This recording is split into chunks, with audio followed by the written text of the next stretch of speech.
Have you always been in Yeah. Albuquerque? No. I've been out here 25 years. Came from the Midwest. What brought you to Yeah. Albuquerque? Came out here thinking well, you want the real truth? Always.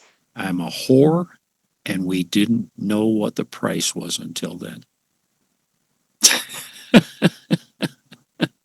That definitely requires some explanation. I had no interest in coming out here, and I had been involved in a team that audited a company out here couple of years before that, and we gave them a pretty bad audit report review because they really were kind of messed up.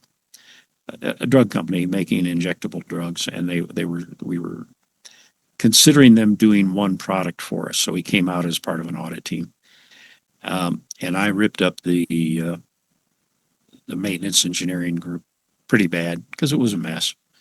There. Well, the president eventually looked at the report. He came back and he got a hold of a headhunter to reach out to me anonymously and see if I was interested in this opportunity. And the headhunter happened to be a headhunter that I was using myself quite a bit in my previous position. And the headhunter started telling me about it. And I said, well, I'm really pretty happy where I'm at. I don't really want to leave. My daughter's going to her senior high school. It's a bad time. And the more he talked about it, I said, wait a minute, this is in Albuquerque. He said, how do you know that? I said, I know that facility. I was in it for a couple of days here a couple of years ago. And he says, yeah. And I said, I didn't want anything to do with that. That thing is an absolute mess. I'd be starting all over and it wouldn't make any sense. And my daughter's going to her senior high school. I'm just not interested at all. Okay, Bruce, here's the deal. The president, owner of the company sent me out here to recruit you. So what I need is more than a no. I need you to go out there. I need you to do the interview. Then tell him why you don't want to do it. And then he'll release me where I can go get somebody else. That was nice of you to I agree. understand that, Jim. And, well, I didn't, and I went back and I talked to my wife at the time and she said, I have no interest in going out that desert. And I said, well, I don't either, but this headhunter's really good and he really works his butt off for me. So I need to give him some slack to make it easier on him because I'm sure he'll take care of me for doing that, Yeah. And she said, well, why don't you go? And I said, well, all right, fine. If that's, that's fine. I'll go. So I came out and it's a long, funny story. I won't go into all the details, but at the end of the day, he offered me the job and I turned him down. And it was a nice offer, but I didn't really want to start over, and my family didn't belong out here. We're Midwest people. We belonged in the Midwest. Yeah. Well, long and the short of it is he kept upping the ante, and he kept upping the ante and upping the ante. And I said, well, my daughter's senior high school. We don't want to move her. And, I can understand. I had the same problem when I came out here. And how about this? Every other Friday, we'll fly you home. And the opposite Friday, and you come back Monday. You don't have to come back on Sunday. You come back Monday. And the opposite weekend, we fly your family out here. They spend the weekend with you, and we fly them home. And we've already said temporary living cost for a year. And, and now the offer is like 40% more than I was making. And I was really happy with what I was making. So that was kind of bad. And I told him no. And he came back and he said, I'll tell you what I can do. It's not a big one, but I can offer you a percentage of the company if you come. Small, very small. Less than 1%, obviously. And I thought, well, you know what? I could tolerate it for a year and collect my winnings and then go home. And I got out here, and within 3 months, I just fell in love with this place, the whole Southwest. And so there I was stuck out there in the boonies, and Yeah. my wife did move out with me, and it didn't work out real well, but I ended up staying, and then they sold the company within a year, and I got my investment in the ownership within a year because they sold the company, and that worked out nice.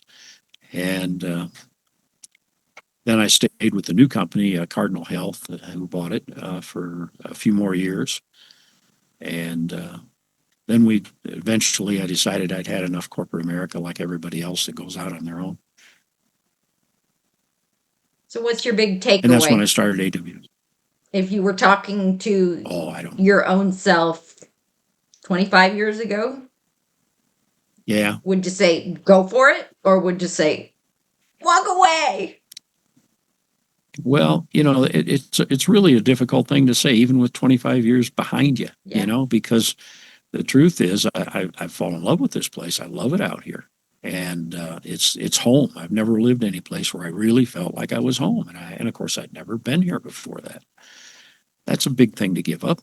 But there were a lot of other things involved that weren't great, but it is what it is. So obviously I stayed here and moved on with life. Good job. What Yeah, you're right. I should have a takeaway and I don't. that is a good takeaway. When something feels like home, you stay. Yeah. Yeah. You stay. Yeah, That's that's the right. payoff. That's right. Yep, that is. Yeah. We were talking yesterday in my Legends meeting about the definition of home. Yeah. What do you think? I've got it for you. Yeah, let me hear yours. That's where that's where you belong. Yeah. And sometimes home is the people you're with. Sometimes it's the ground you stand on.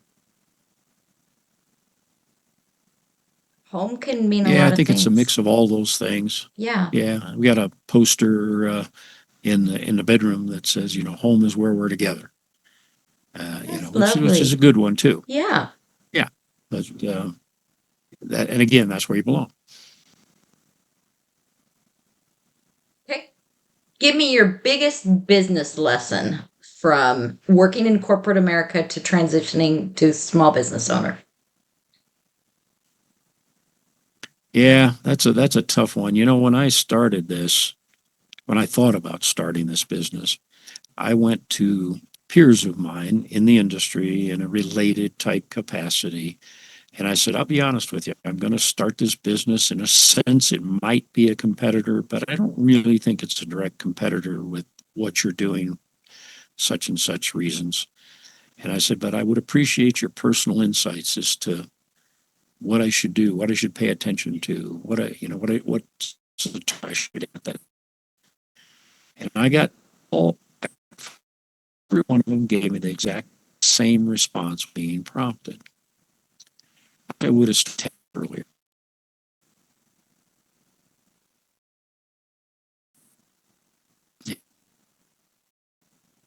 Isn't that crazy? Since 10 years earlier. You cut out. The last thing I heard was Oh, they gave me a very similar response. yes, they all get the same response. And it was like, we would have started my business 10 years earlier. 10 years earlier. Wow. I thought that was fascinating. Definitely. Yeah, 10 years earlier. 25 years later, I would tell you, I wish I would have started 10 years earlier. Do you think you would have had the same level of success? Yeah, I think so. Yeah. I think so. I probably would have approached it a lot different. In some ways, well, 10 years earlier, I would not have been in New Mexico. I would have still been in the Midwest. The kind of business that I do would be far more successful if I were anywhere near a pharmaceutical hub. And believe me, in the deserts of New Mexico, you couldn't be farther away from our clients. And today, with the internet and everybody's all comfortable now doing their Zoom meetings or Teams or whatever, um, it's not as important as it was 20 years ago when we started AWS.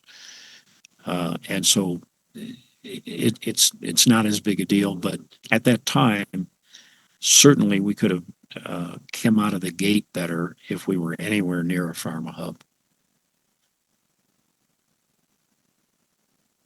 So I know you for the giant dog feeder, but that's not your primary business, right?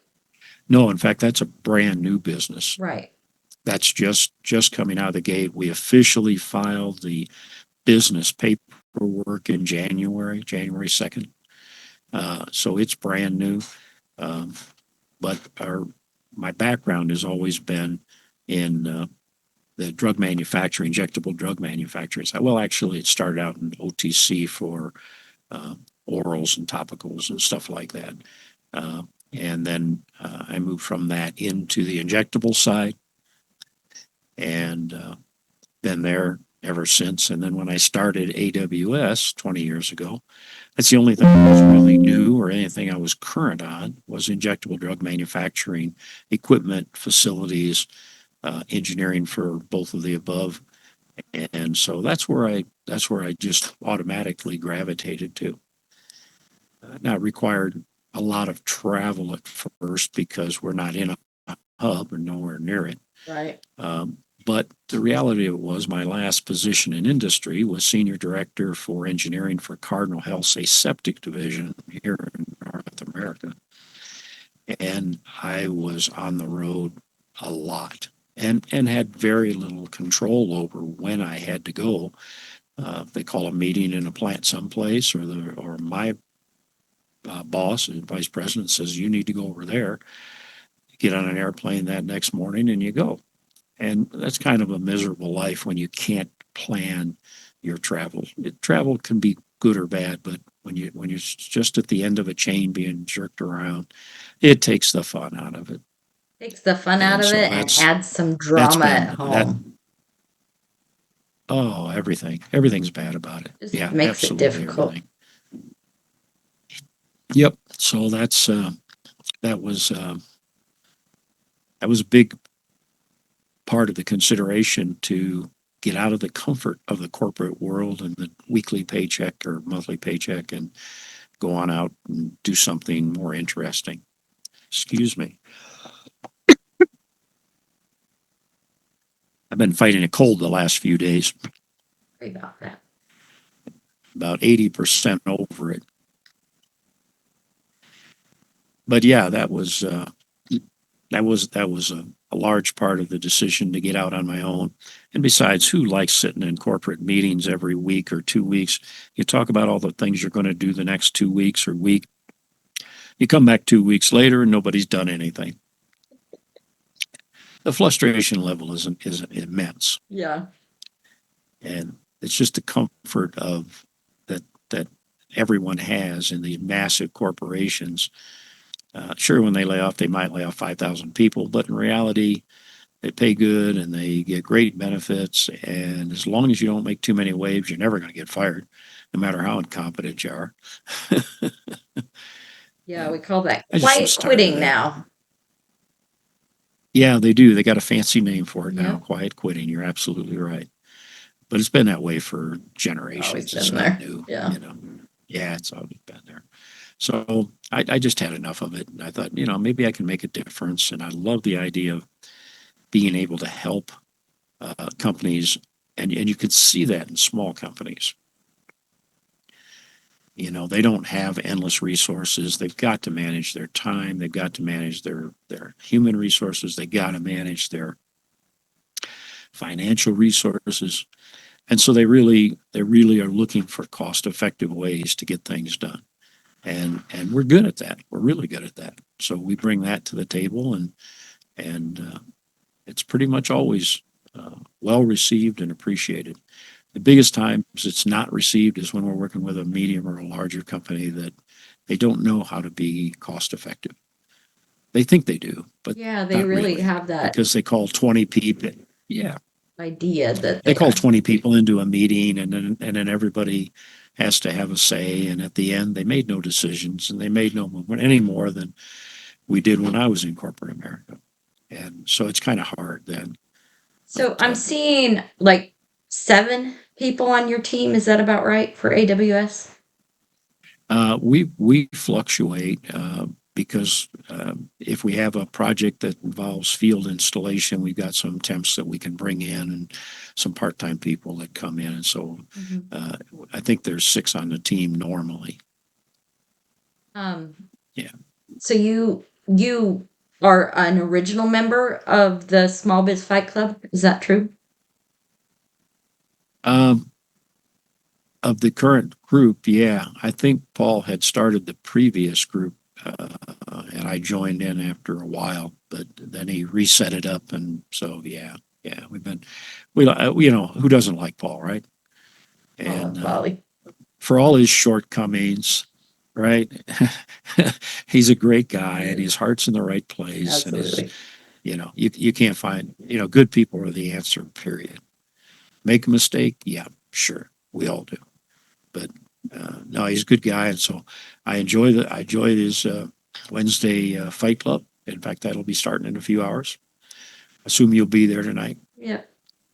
So you seem to And be kind of an elder yeah, and spokesman of Fight Club and frequently give well, I'm some. elder. That part's right. It was a compliment. Don't be insulted. Oh, okay, I'll take it. But you seem to give some really solid advice to a lot of very, very new business people. Well, yeah, I've been very fortunate in my career long before I was self-employed. I'll give you an example. In one of the larger companies I worked for, I'll leave the name out of this one. We had a local attorney, and he worked directly for the company. Brilliant guy, wonderful person. Loved his green chili. If he ever hears this, he'll know I'm talking about him. And we got to be good business friends. And when you make contracts for the type of work for this contract manufacturing stuff, you know, you have to make sure all your I's are dotted and T's are crossed, especially with bigger Especially companies. And so medical. one attorney, yeah, medical, and working by himself, and you know, he's trying to, and he'd come into across things that had to do with technical aspects of the manufacturing process. And so before long, he was sending those legal documents for me to review from the technical aspects of the process. Okay. And I don't mind doing it. And besides, I was like learning new things, and what Yeah. an opportunity to learn. You know, here I'm looking at the whole contract. You know, I'm only focusing on one aspect from his viewpoint. Well, we got bought out by a major corporation that had 47 attorneys, and he got moved to corporate. And after he got moved to corporate, within a couple of months, he calls me and he says, one of my buddies up here needs a technical review. Can I have him send it to you? Sure. So 3 of those 47, I'm doing technical review of their legal contracts, you know, from a process standpoint, in addition to my normal work. Yeah, Right. yeah, yeah. In your spare And time. that's over 3 different manufacturing plants that I'm running around at, you know. But and I wasn't complaining because it was so educational. Yeah. And even today, I'll draft up my own contracts, send them to a lawyer, have them review it, and most of the time they don't really have much to offer. And I know better than to think I'm a lawyer, but I'm not a lawyer, but a lot of it's just plain common sense and spelling it out in detailed enough terms that it's not going to be picked apart. Yeah. So, but many things like that have come my way over the decades, and it's made life very, very interesting. So I don't normally describe that as luck. I describe that as living authentically in a way that other authentic people with real needs and trust find you. I think there's a lot of truth to that. That's a much more eloquent way, but I usually say lucky, frequently say blessed. But Yeah. yeah, I think you're right. That's a great Yeah. way to say it. And I I mean, I want you to hear this as the compliment that it is, because I feel like there are a lot of people in that group that really look up to and respect you and want to really are seeking your approval and your stamp of yeah, I'm on your side. And I And think that's that's a huge interesting. compliment. I didn't pick up on that. Yeah, it is a big compliment. I didn't honestly pick up on it, to be honest about it, Kim. It's there every time But you're I'll pay there. better attention. Yeah. I'll be paying better attention. Yeah. Yeah. Yeah, it's an interesting group, and I like each and every person has their own story of where they're at, where they're going, how they got there. Yeah. And Paul does a good job moderating in an attempt to keep everyone engaged Agreed. and bring those things to the surface. And so it's interesting. And I particularly like when it stays to about an hour. Me too. I get hungry right about the hour time zone. So Yeah, the yeah. Paw Perfect seems to be more of a passion project for you than your traditional work. Well, my passion for the last 10 years has changed to inventing things in general. Yeah. And I think, we just recently, a week and a half ago, 2 weeks ago, received the patent for the dog Congrats. feeder, which I never expected to get. I really thought that one Really? was going to be just, yeah, I thought we'd be able to say patent pending for a couple of years and then, it'd get Good declined job. and that'd be the end of it. So I was thrilled. Well, not only that, but we got it in about 9 months, which is really unheard of. Yeah, that's fantastic. And a lot of people say, how can you patent a dog feeder? There's like 50 of them on Amazon right now. Well, they are. There are about 50 of them on Amazon. And this one's unique in the fact that it's designed for bigger dogs, large dogs.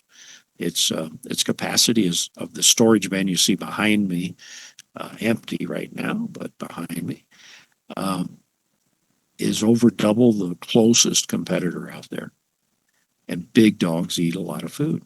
The bowl itself is physically larger because it holds more food and it has room for the animal's head to get in there to eat. Yeah. And believe it or not, there was a lot of time went into making sure those things work. Excuse me. Oh, I trust you on it. Excuse me. It's got a really remarkably precise feeding system. I might have to get up and get a drink or something, choking myself up. So it's kind of a labor of love, so to speak. I built the first one for my lab about 7 years ago because we traveled a lot for the business, and labs like to eat a lot, and they don't care to stop eating. They're not And good so if I dieters, put, especially they're as they not good age. dieters, especially, and I put a 5 gallon bucket out there, and the next day it'd be half gone. The following day it'd be all gone, and it's not good for him. Yeah.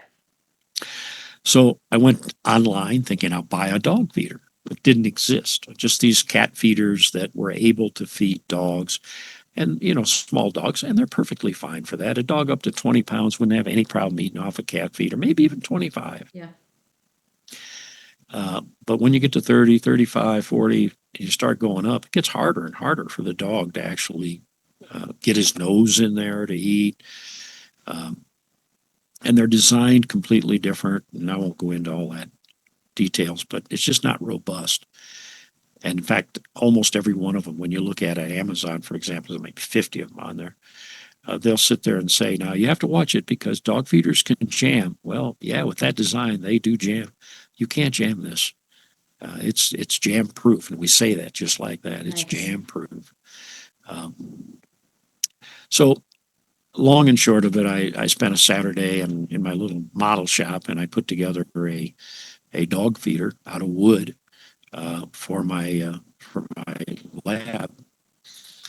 And he ate off of that for about 5 more years before he died. and he got bone cancer. A lot of labs get bone cancer, and this was in the front, so you can't really expect him to walk without a front leg. Yeah. So we had to put him down. And I took the wood dog feeder and I stuck it up in the attic. And about a year later, I got thinking about it. And I thought, it sure would be probably worthwhile to a lot of people if they could have a dog feeder for a big dog. Yeah. And so I pulled it back out. And in the inventing side of things, we use 3D printers and lasers and stuff like that because mocking things up is easier, faster, accurate, that things like that. Modifications for prototypes works out wonderful. Yeah.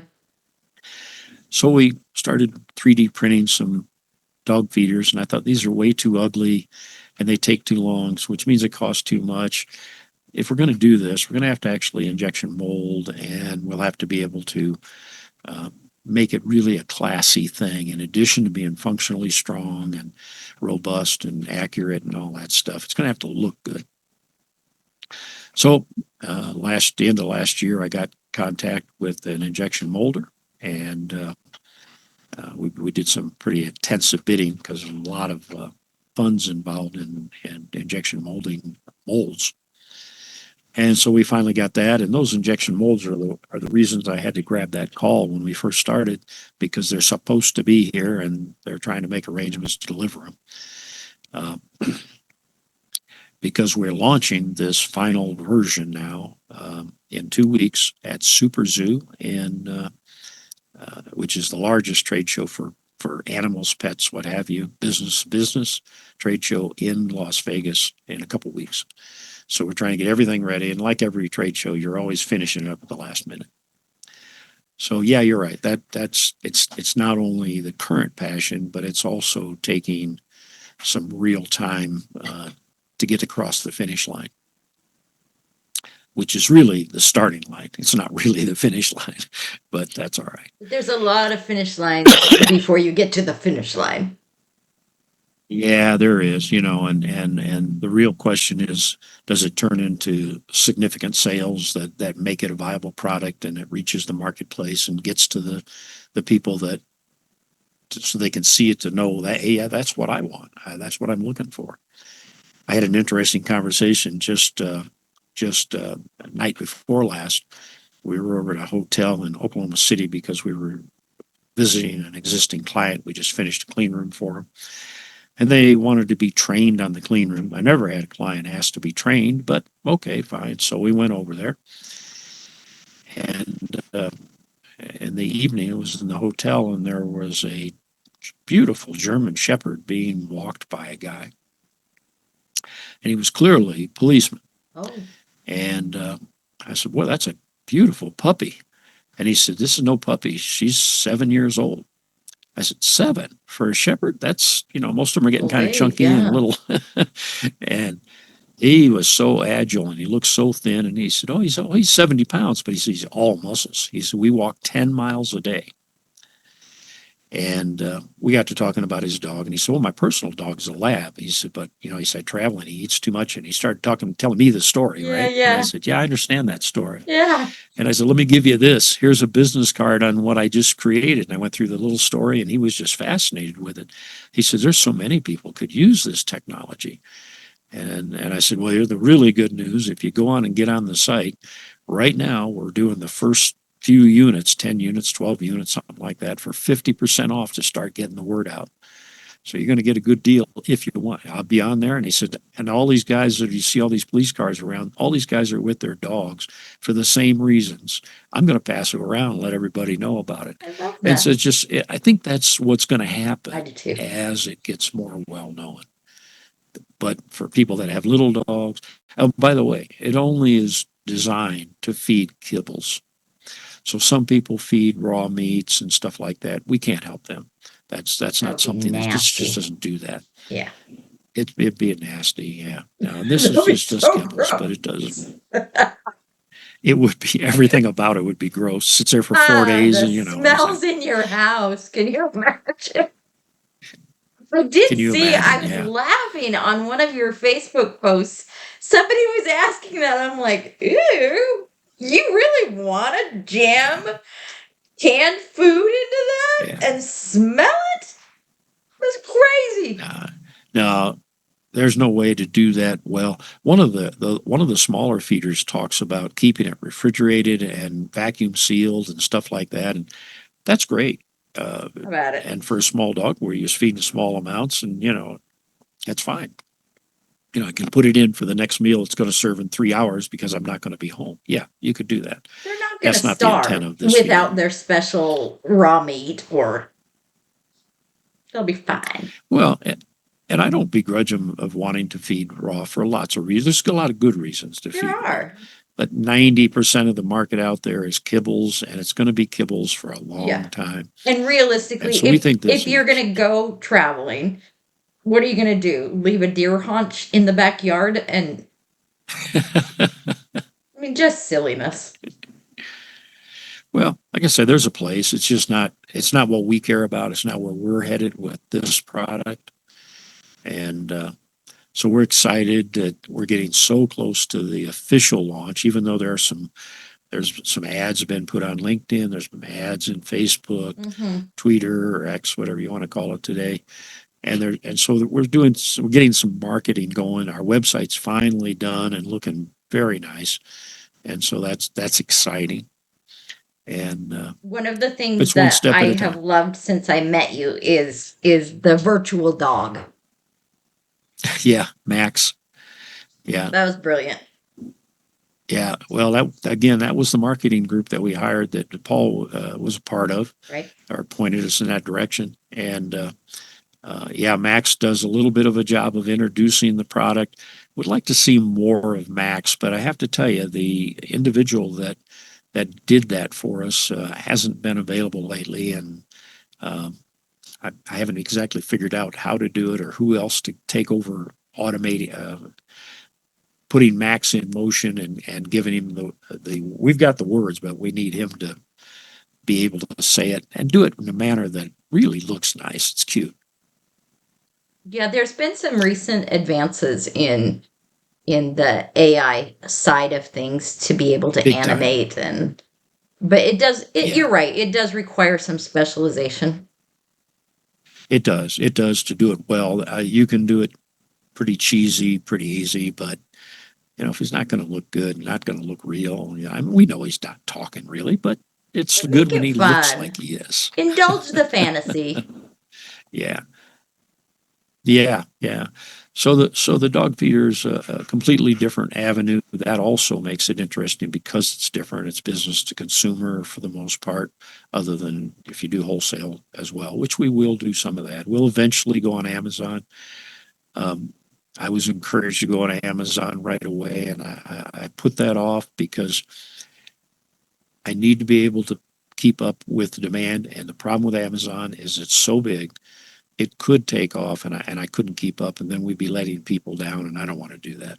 Well, I think So that we're that we're was going really to wise for go to a Amazon, variety but of it won't be as reasons. The contracts with Amazon can become, it's similar to doing business with Costco or Walmart.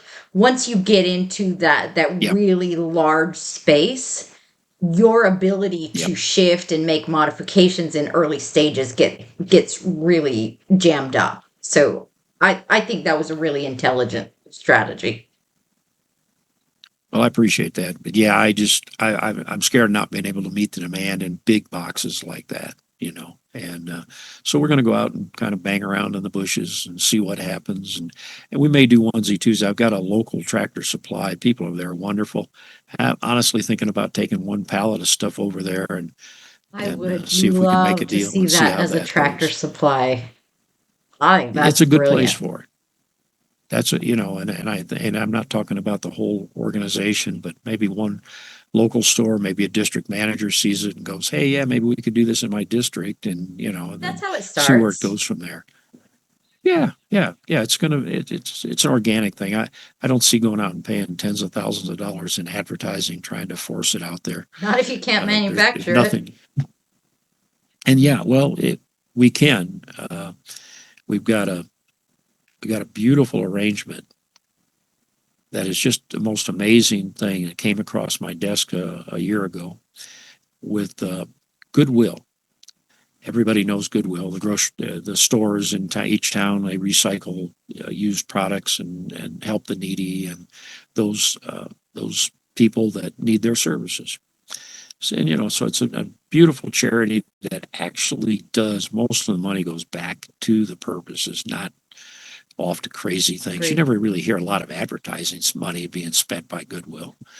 They use the money in the right way, and they're absolutely amazing. Well, it turns out the Goodwill corporate group, and I hope I'm not speaking entirely out of space, but from what I understand, the Goodwill corporate group allows any of the individual regions to participate in any profitable exercise that's not illegal or immoral or whatever.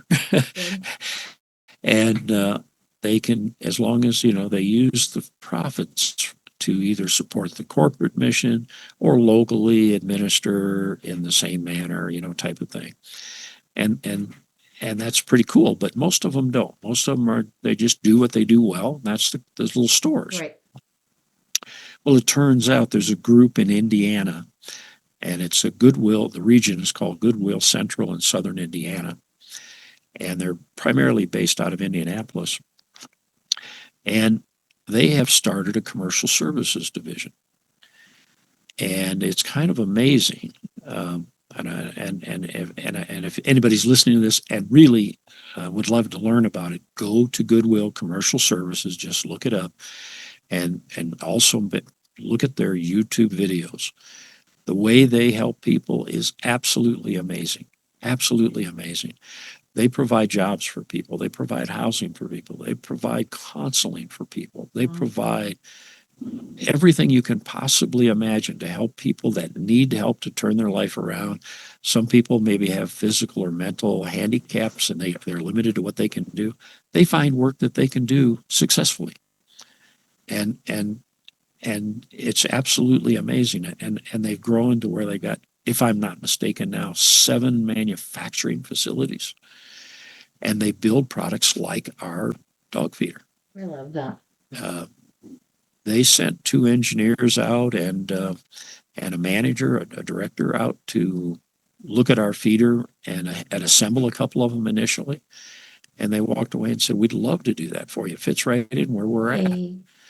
And so, in a very indirect way, actually, it's a direct way, our feeder is now part of their massive system, and we're helping to create jobs for people that couldn't get jobs.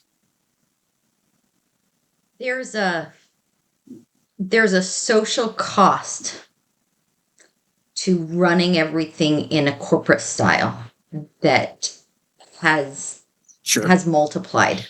And what you're talking about is I think an essential pathway forward, because there is such a large population of people in need of purpose, in need of being able to match whatever skill set they have, one, to an income, but I think more importantly to an achievement. And that's the premise of Goodwill. Right. It is, and the beautiful thing is they take these folks and once they've trained them, they've given them skill sets that are marketable to the regular industry. And not everybody is able to move out to industry. And that's okay. But for those that are able to move out to industry, regular industry, they walk out of there, as I understand, maybe I'm wrong, they walk out with some cash bonus money that they've accumulated. They walk out with a place to stay. They walk out with the skills and not just the mechanical skills, but the skills how to work with others and how to, it's just an amazing thing. If you ever get a chance, watch their YouTube videos. There's probably 75 of them, but it's amazing. It's interview with some of these folks.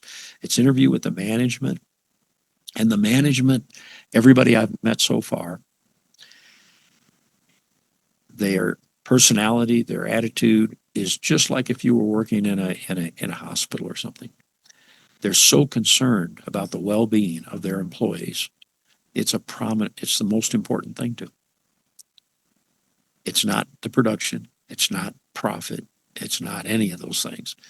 It's helping these people better their lives and their families. It's huge.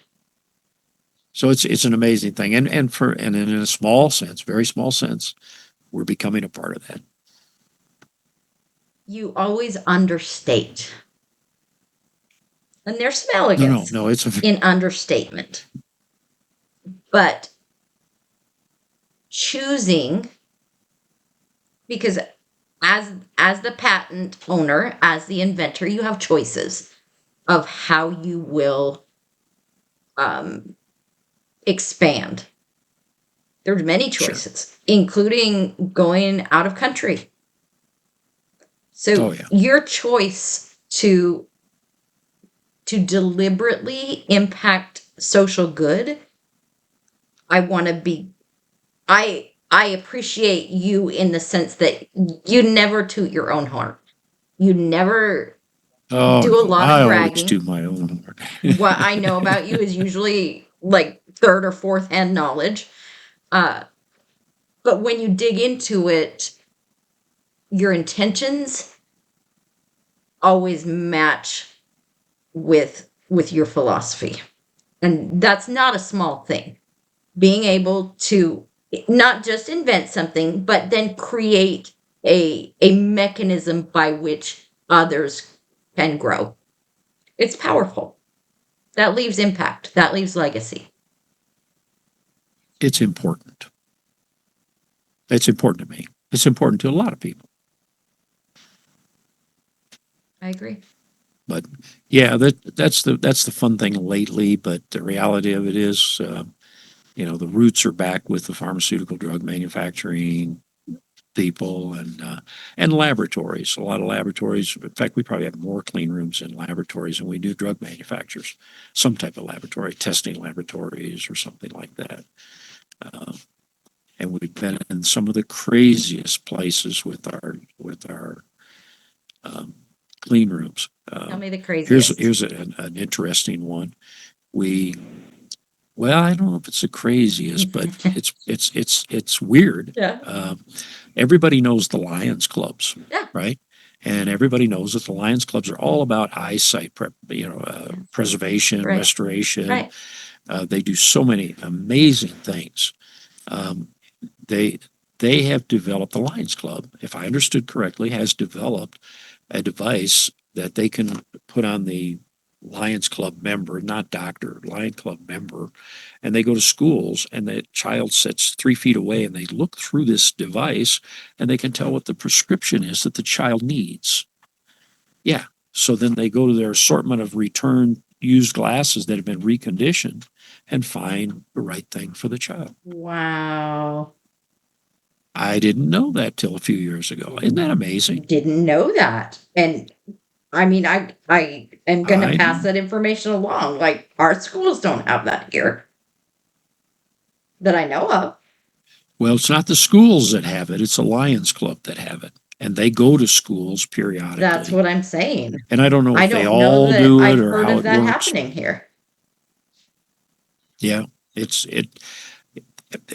particularly on, I think it would be a wonderful thing, particularly on Indian reservations where there's more need, let's say, Agreed.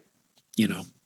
But anyway, um, the other thing that happened is I got a call uh, from a university in Colorado, and it was a small business that is actually owned by the Lions Club. And what they do is within that university, they were borrowing space and they were harvesting corneas from cadavers, all sponsored by the Lions Club. And then they're reconditioning those corneas for implant into people that had cornea problems. I had no idea. I'm so And confused. so I thought they're, that was part of organ harvesting that happened in hospital, like right after death. I can only tell you what I've been told. I, you know, Interesting. so we said, what does the Lions Club need with a clean room? Yeah. and they want to set up off campus a larger facility for harvesting the corneas. That is incredible. To me it was. And so they had a storefront. It was part of a strip mall, basically a storefront. And we went in and we built a nice size, small clean room, 700 square feet. It wasn't big, but it had two rooms, not operating rooms, but rooms to remove corneas. It had process of it all. And well, that was the craziest one for me. I think that's so amazing that they can even do that. Yeah, yeah, yeah. And they think they'll do more of those around the country, but at least that we haven't been contacted yet to do that ourselves. Maybe other people have, and that's fine. That's amazing. So you run into all kinds of things, and we've built clean rooms for stem cell harvesting. So it's just crazy what kind of things that are out there, and those things are interesting to me because at the time I didn't really know much about stem cell. Not that I do now, but whenever we're talking with a client that's doing something I'm not familiar with, I usually go right into asking them, tell me how it works and why and what, because I want to understand the process to make sure we're giving them the best possible clean room, right, for their needs. And most people are more than happy to tell you exactly what they're doing, why they're doing it, how they're doing it, what their challenges are. Well, it helps and then them. We can help them. Then your design matches their needs. That's right. That's right. That's right. So and we also occasionally get in a bid situation. Maybe an architect designed a clean room, and they come in and they're looking for us to bid the clean room along with whoever else. Those things don't usually work out well.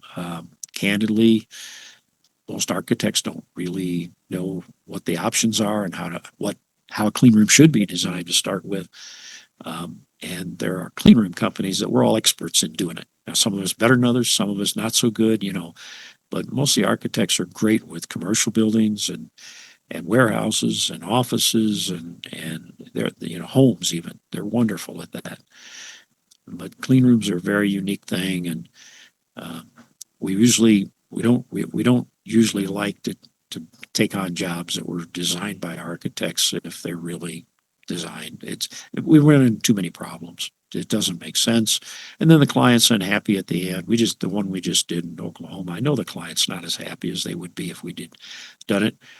But they're in for a penny, in for a pound. They're looking at all the money they spent. It's really tricky. I did. I was a researcher for a group of very, very high level contract companies, including architectural firms, and so in the big world of contracting, you've got Bechtel, who dominates everybody. Sure.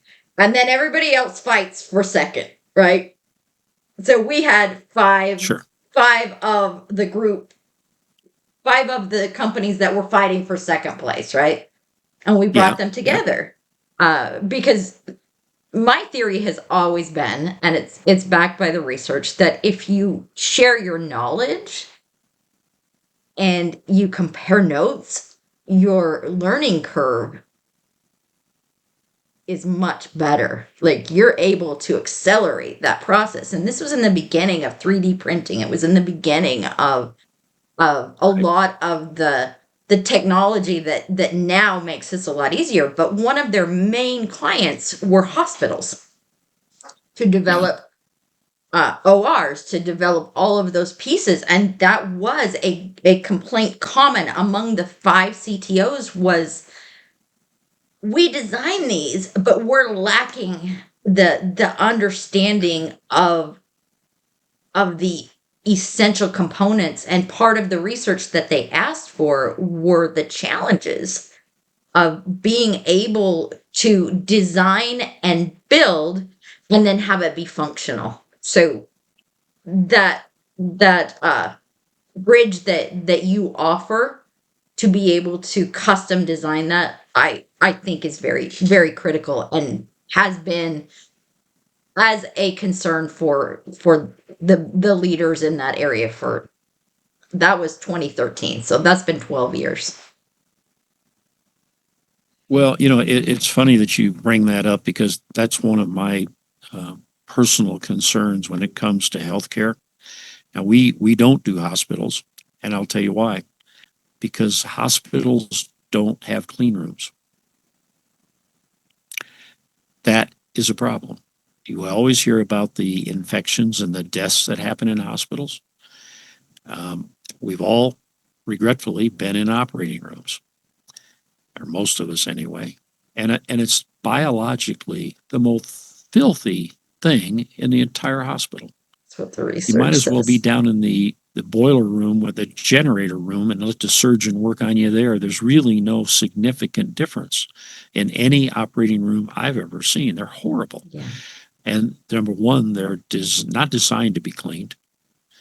They don't have enough uh, filtration, The and it's not filtration is a taking the air serious out of the issue. room in the right way.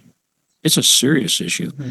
And the other problem that is a big problem in order to even achieve it, because if a hospital called us tomorrow and said, we know that we've lost X amount of people because of biological contamination and they've gotten infections and died, and we know that we got a consultant that told us our operating rooms are too filthy. So we want you to design the clean room. Well, that's half the problem. The other half the problem is the equipment that they need in that operating room is not designed to be cleaned. It's got all kinds of hoses and devices and not really subject to being sanitized properly. So if you can't clean the equipment, even if you clean the room, biologically, it's not going to make a huge difference. It's going to help a lot, but it's not really fixing the problem. Yeah. So until the equipment manufacturers of the equipment that is in the operating rooms start to produce a cleanable piece of equipment, the problem's not going to go away. The other thing is most of those rooms are way too small for the number of people in them when they're doing surgery. And so there's some real uh, structural problems to overcome, and nobody's even addressing them, any of them, that I know of at this point. So those are a challenge that from a healthcare system really needs to be addressed. But beyond my pay grade. Mine too. Way outside my scope of capacity. So let's wrap with a legend about the people you serve. Who would you say is your major hero today? It might be the large dogs. It might be the owners of large dogs. It might be people needing the clean room. You pick. Oh, it's not.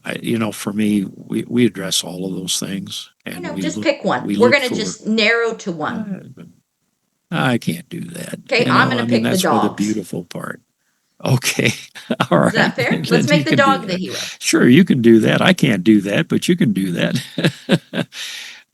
So any dog over 35 pounds,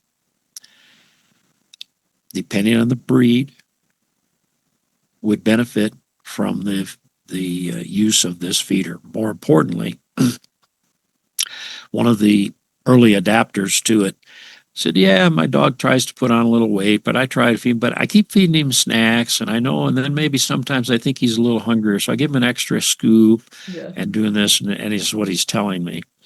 And uh, few weeks after he had it, he said, I think that's more for me than it is the dog.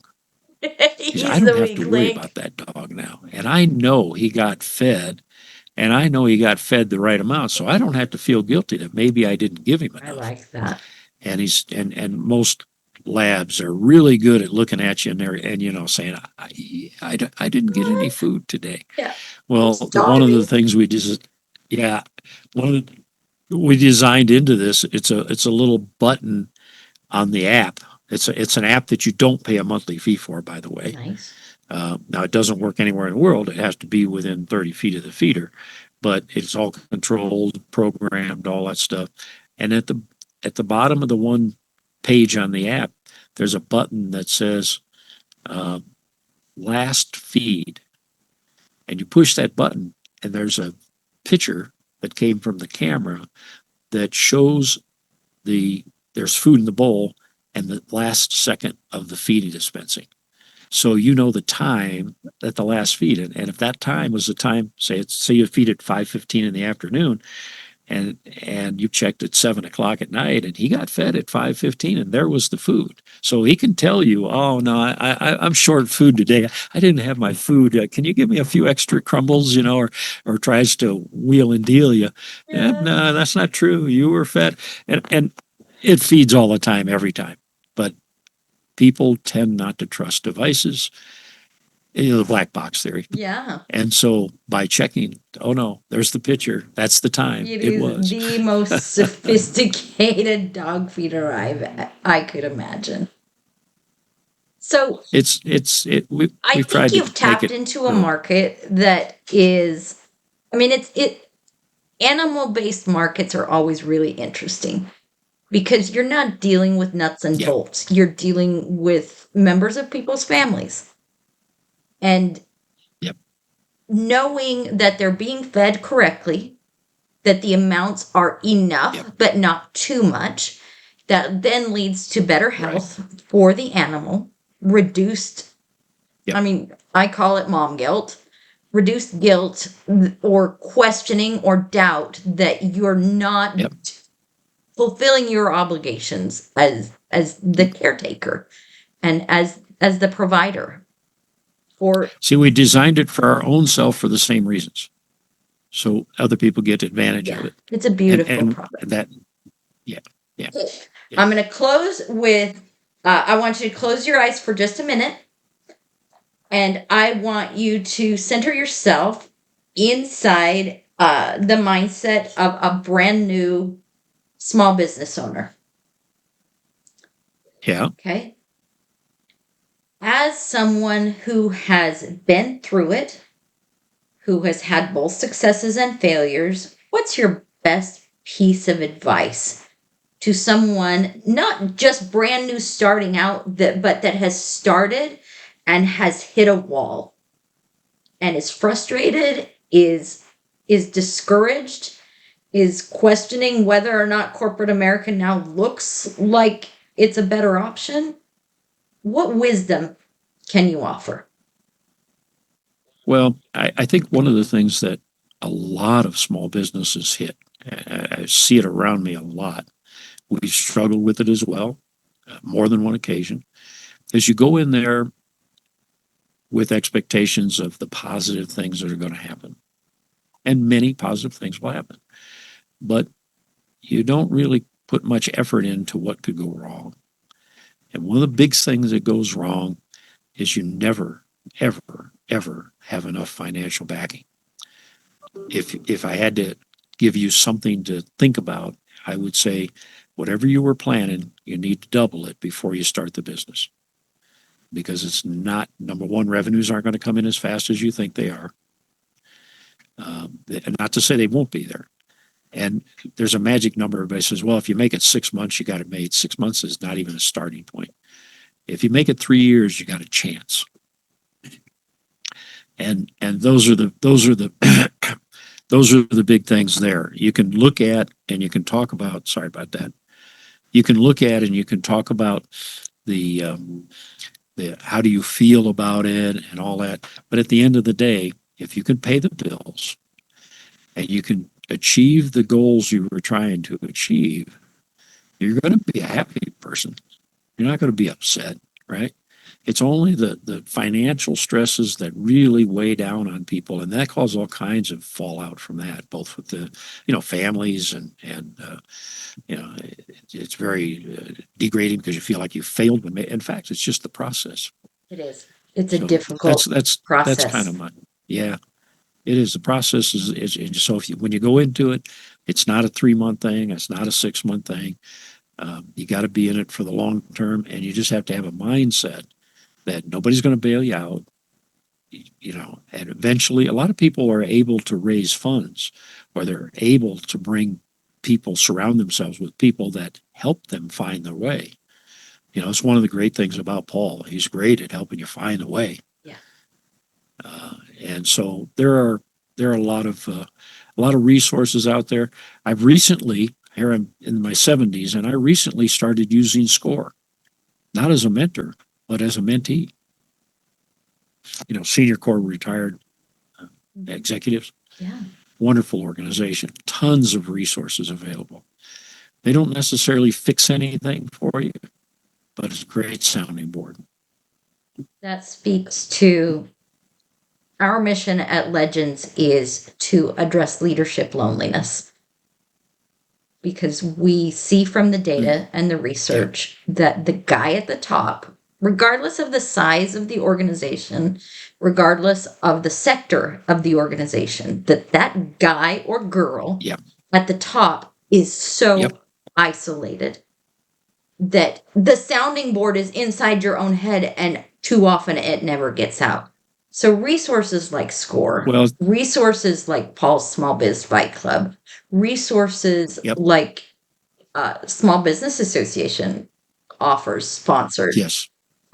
Even if you make friends on LinkedIn, I think the critical thing is to know that if you are not intentionally getting out of that isolation, that you're living in a vacuum and vacuum swirl in a vortex that never makes sense. So being able to find mentors, like what I see a lot of those guys in Fight Club doing with you, they ask your advice. Being able to have a sounding board that you trust and that has your best interest at heart, no ulterior motives. Those are essential. They are life and death for a business. And the person that walks in as a small business owner and says, I have to shoulder it all by myself, I put it all on my own back, those are the ones that disappear. You can't survive it. Yeah, it's too difficult, both emotionally and So make friends. Yep. Well, this is one of the good things about, as you say, the Small Business Fight Club. Everybody's got a different story, and frequently people offer advice, and it's an hour out of your week. What a great way to spend an hour. Agreed. Thanks for chatting with me, Bruce. Always a pleasure, Kim. See you tonight. Yeah, I'll see you in a couple hours. We'll go at it again. Yeah. It was nice to you. Right. Take care. Okay.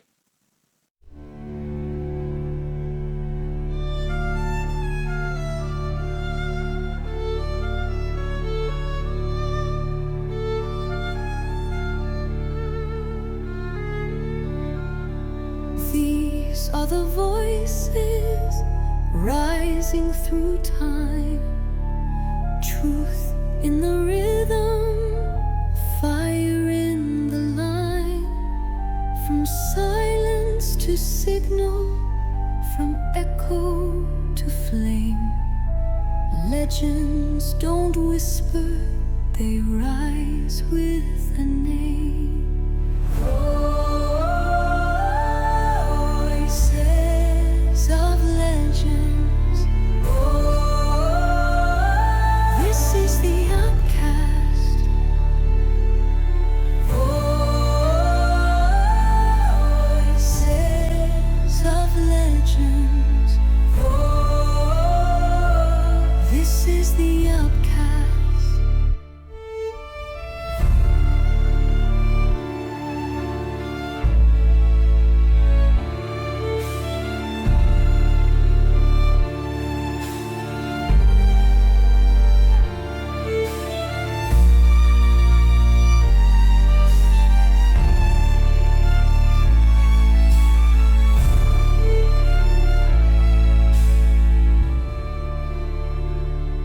Voices of legends. This is the upcast. Voices Voices of legends. This is the upcast. Voices of legends. This is the upcast.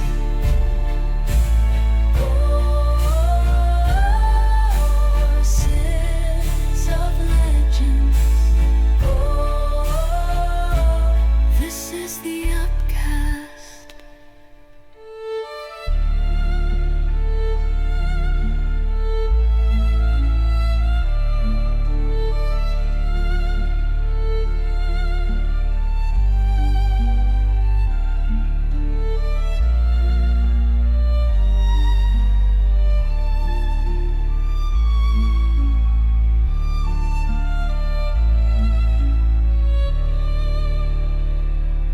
Voices of legends. This is the upcast. Voices of legends. This is the upcast. Voices of legends. This is the upcast.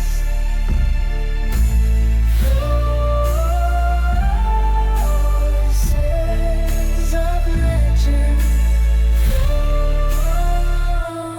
This is the